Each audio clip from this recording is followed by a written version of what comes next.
দেখো এই হচ্ছে আরশি, তাকাও। তো আজকে আবারও বন্যা হওয়ার কথা আছে, তো স্কুল সবাইকে ছুটি দিয়ে দিল যাতে সবাই সবার বাড়ি পৌঁছে যেতে পারে। আর স্কুলে এদিকে তো আগেই বন্যা হয়েছিল প্রচুর, তাই স্কুলে আর রিস্ক নেয়নি, তাই ওদেরকে নিয়ে আসলাম। বড়দেরকেও ছুটি দিয়ে দিয়েছে। দেখো ওয়েদারটা। তো এখন বন্যা হলে খুব মুশকিল হয়ে যাবে, ধান সবার মাটিতে পড়ে গেছে। এবার যদি বন্যা আসে, কাদো আসে, তাহলে ধান একদম ফিনিশ হয়ে যাবে। তো চলো বাড়ি যাই। একটু বিছানায় শুয়ে পড়েছিলাম, ভাবলাম একটু ঘুমাবো, কিন্তু ঘুম তো আমার দিনের বেলা হয়ই না। কালকেও করছিলাম, তো ওর জন্য রাত্রেবেলায় ঘুম হয়নি ঠিকঠাক। তো আরশি বাড়িতে নেই, আরশি গেছে চুল কাটতে, এখনও আসেনি। তো শুয়ে থাকলে ঘুম না ধরলে অনেকটাই খারাপ লাগে, তো ভাবলাম এখন একটু উঠে কিছু একটা খাই, খেয়ে আবার আরশি আসলে ওকে স্নান করাতে হবে, খাওয়াতে হবে। খাওয়া দাওয়ার পরে আরশির বাবা মনে হয় একটু পার্টির মিটিং আছে, ওখানে যাবে, আর আমি যাব দোকানে।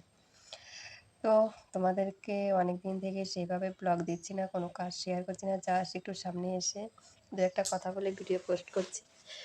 তো কী করবো বলো, এখন দোকান দিয়ে এরকম চাপে পড়ে গেছি আমি, কোনো কিছু করার মতো সেরকম সুযোগই পাচ্ছি না। তো মোবাইল অনেক দিন থেকে তো ফোনে আমি ভিডিও করছি, কিন্তু এখনও তো কোনো রকম ইনকাম আমি করিনি। তো কিছু একটা ইনকাম তো করতে হবে, যার জন্য আমি দোকানটা দিয়েছি, ফলের দোকান। তো সেটা থেকে আমার রোজ দিন হলো 10 টাকা হলেও সেখান থেকে আসছে। তো এখন নতুন নতুন আমাকে একটু বেশি করে সময় দিতে হচ্ছে, যার জন্য আমি ফোনের থেকে একটু দূরে আছি।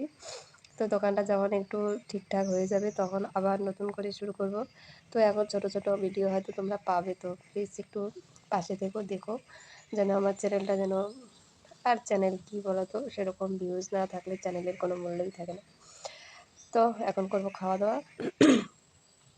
তো আরশি আসলে পরে যাবো দোকানে। তো চলো এখন। তো এখন আসলাম খাওয়া দাওয়া করতে, তো আরশিরা এখনও আসেনি, তো ভাবলাম আর কতক্ষণ থাকবো, তো ওরা আসলে পরে খেতে পাবে। তা আমি এখন খাওয়া দাওয়াটা করে নিই। তো চলো, আজকের মতো ব্লগটা এখানেই শেষ করছি। তো রান্না করেছিলাম, আমরা যেহেতু কার্তিক মাস নিরামিষ খাই, তো নিরামিষই রান্না করেছি। তো চলো বন্ধুরা, টাটা, খাওয়া দাওয়া করে নিই। চলো।